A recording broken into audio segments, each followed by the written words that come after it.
lots of times when there's breaking news and you see something on your news feed, one of the first things you think about, oh, did something happen in our district? Something happened at school? Are my kids okay?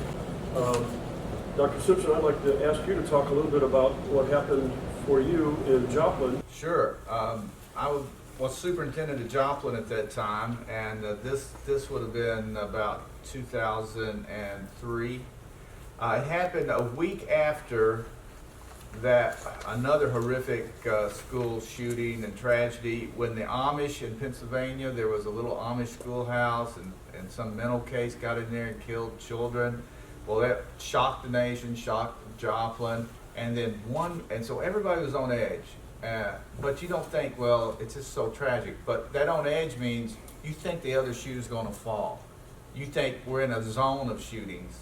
And then, lo and behold, I was visiting an elementary school. My secretary called me, and it was about 7:45. The middle school opens at 8, and says that there's been shots fired in the middle school, and law enforcement's on their way there. So that is a call you don't want to get, and you really don't want to get that call. And so jump in your car. It's just minutes there. I get there, and law enforcement has totally circled the building, and I can't get in. They're not letting anybody get in. And so I'm wondering what's happening. And of course, parents are arriving in droves because two reasons. One, because students are calling on their cell phones, but also the breaking news. Joplin is a TV center, and so there was live cam reporters and radio stations. It was like a carnival outside that police yellow tape. And then we learned that what happened was an 8th grader put his father's AK-47 in a sports chair bag, you know, and put it over his shoulders like he's carrying a sports chair. He's pretty. I never thought of it that way. He walked right into the school and to kill the principal. So he had his clip in his gun. He had one in the chamber, and then when the principal, he was heading to the principal's office. Well, another administrator was there, saw him with that gun, and said, "Stop!" And then he tried to shoot that person, but missed. And then he kept moving towards the principal's office, but he didn't put the clip in correctly, all the way in.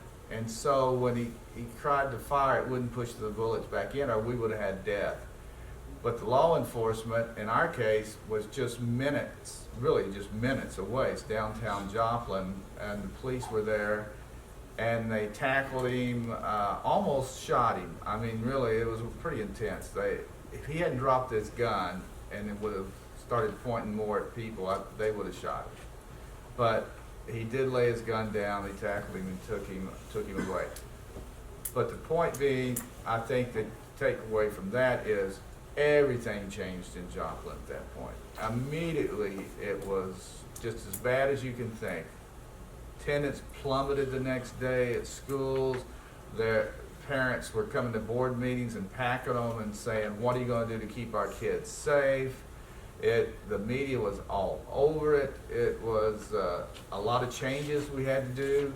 The community demanded, although I didn't really see how that was going to work that well, but sometimes it's what mentally makes you feel comfortable. They wanted a secretary in front of the front door.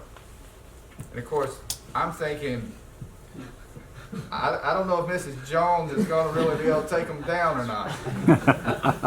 But they forced us, the community pressure. We had to move a secretary with a desk, looking in the eyes of everybody that walked through the front door, and